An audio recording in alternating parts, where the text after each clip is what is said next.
FGR lease was terminated, government cited the company's lack of financial capacity and a key factor.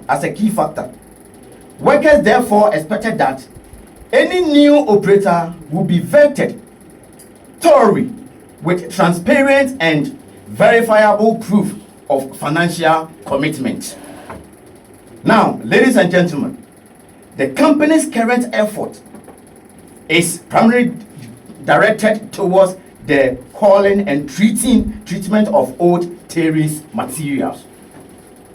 While tailoring processes can yield some short returns, it is not a sustainable strategy for a mine that requires long-term structural rehabilitation and production restart.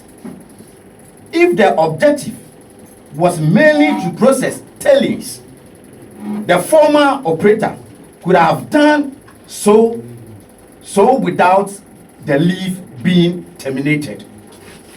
Bogoso-Prestea mine deserve more than a stopgap resources or measures.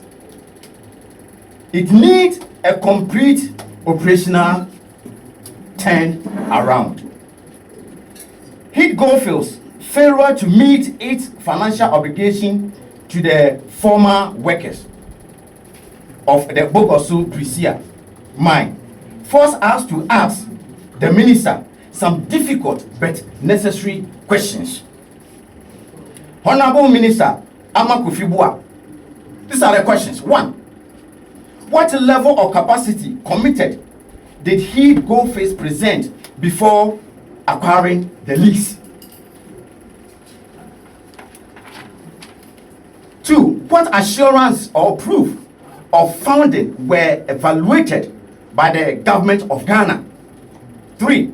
Did the government independently conduct due diligence to confirm Heat Goldfields has the financial capacity to revive and sustain the mine? These are the questions that we are asking. It's critical. These signs of financial strain we see today mirror the very problems that led the removal of FGR. These raise real concerns about whether due diligence of the new operator was as rigorous and expected. We remain grateful to the Honorable Minister Amakufibua for his continuing effort to safeguard the right of Ghanaians mine workers. Following the expiration of the 120-day notice, we appeal to the minister to thoroughly examine all the field reports and submission made to him for further actions. A fair and conclusive action is urgently needed. Honorable Minister, families are suffering. Promises have not been kept. Payment timelines have shifted repeatedly, and many who have served Ghana mining industry for decades are being treated without dignity and fairness. The situation workers face is no longer bearable. We are not here only to fight for what is due for financially.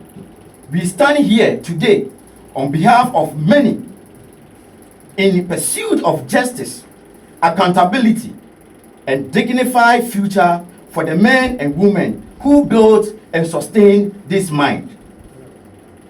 Ladies and gentlemen, we are also here to plead with the government to do all in its power to save and restore this national asset to its former glory and put it back on the path of profitability for future generation. As Ghanaians, we are ready to support any directive or decision that ensures meaningful long-term investment, operational stability, and sustainable growth for the Bogoso-Prestea mine. Ladies and gentlemen, we are here to plead that the minister should come in and take corrective measures and fight and bring the mind back, so that Bogoso-Prestea mind will be once again to lift the flag high. Thank you very much for coming.